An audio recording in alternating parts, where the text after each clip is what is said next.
न बेचा है न किसी से लिया। फारूक अब्दुल्ला को मतलब था ना कि आप पैसे लेके वोट दे। जो उमर साहब ने एक बात की, मैं उनकी तकरीर सुन रहा था कि मुझे लगता है कि फारूक अब्दुल्ला का बयान पड़ा नेशनल कॉन्फ्रेंस को भारी, कह दिया गुज्जर कम्युनिटी बेईमान है। कहा चंद पैसों के लिए ये लोग बिक जाते हैं।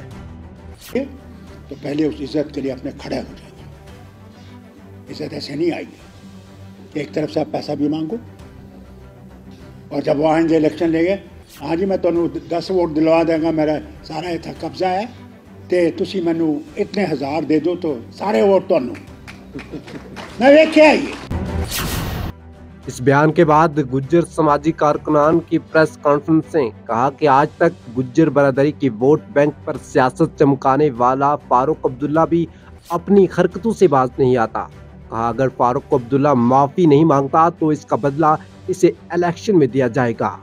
करती है और फारूक अब्दुल्ला साहब को पूरी कम्युनिटी से, बरादरी से माफी मांगनी चाहिए, वरना इसके नतायज जो होंगे इलेक्शन में कुछ और ही होंगे। जो आप सोच रहे हैं, गुजरों को हर वक्त समझ रहे हैं कि ये हमने गुलाम बना के रखे, खरीद के रखे। जब भी फारूक अब्दुल्ला के बाद नहीं बैठे जुबरान, थप्पड़ रसीद करने के बाद गुज्जर कम्युनिटी की सियासत को बना दिया निशाना। और क्या है?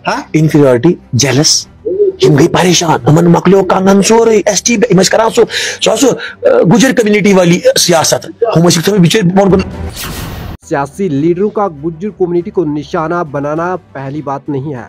इससे पहले भी कई लीडरों ने गुज्जर कम्युनिटी के बारे में गलत लफ्जों का इस्तेमाल किया है।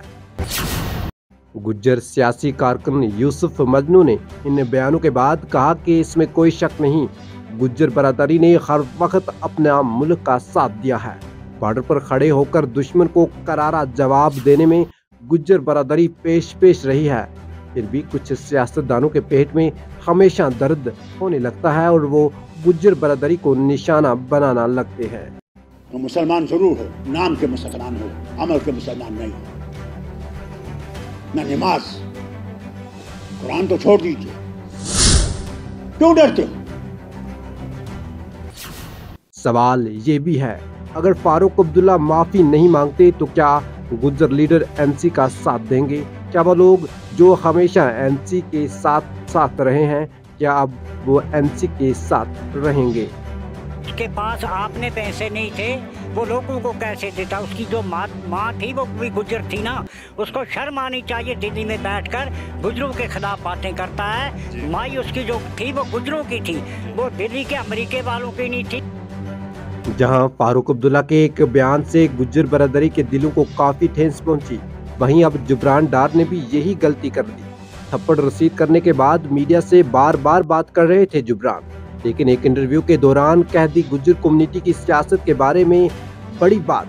डीडीसी पर गुस्सा निकालते कहा कि ये लोग वही गुज्जर कम्युनिटी की सियासत करते हैं। इसके बाद गुज्जर कम्युनिटी के लोगों को काफी गुस्सा आया और वो प्रेस कॉन्फ्रेंस पर फारूक अब्दुल्ला और जुबरान डार के खिलाफ बात कर रहे हैं। आए तो थे आप हमेशा की तरह यहाँ पर गुज्जरों का खून चूसने, गुज्जरों का वोट लेने, लेकिन आप जो बातें करके गए हैं ना, मेरे हिसाब से कोई गुज्जर जो अपने आप को गुज्जर कहलाने वाला होगा तो वो क़यामत तक इसको याद रखेगा कि भाई इस तरीके से भी वोट लिए जाते हैं। तो मुबारक हो उनको जिन्होंने ये कॉन्फ्रेंस की थी और पीछे बैठ के तालियां बजा रहे थे। कहा कि अगर फारूक अब्दुल्ला अपना बयान वापस नहीं लेता और माफी नहीं मांगता तो इसका जवाब एनसी को इलेक्शन में दिया जाएगा।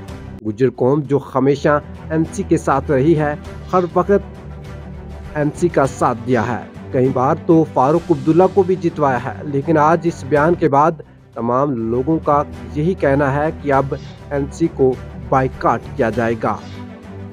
क्या फारूक अब्दुल्ला के इस बयान के बाद एनसी को गुज्जर कौम के वोट से हाथ धोना पड़ेगा? ये भी एक समझने की बात है। देखा जाएगा आने वाले समय में क्या कुछ होता है। उन लीडरों पे भी ये सवालिया निशान है जो नेशनल कॉन्फ्रेंस के अंदर है, चाहे वो बड़े से बड़े लीडर हों या छोटे से छोटे हों, गुज्जर मुल्क वाले, उनके ऊपर बहुत बड़ा सवालिया निशान ये इस वक्त फारूक अब्दुल्ला साहब को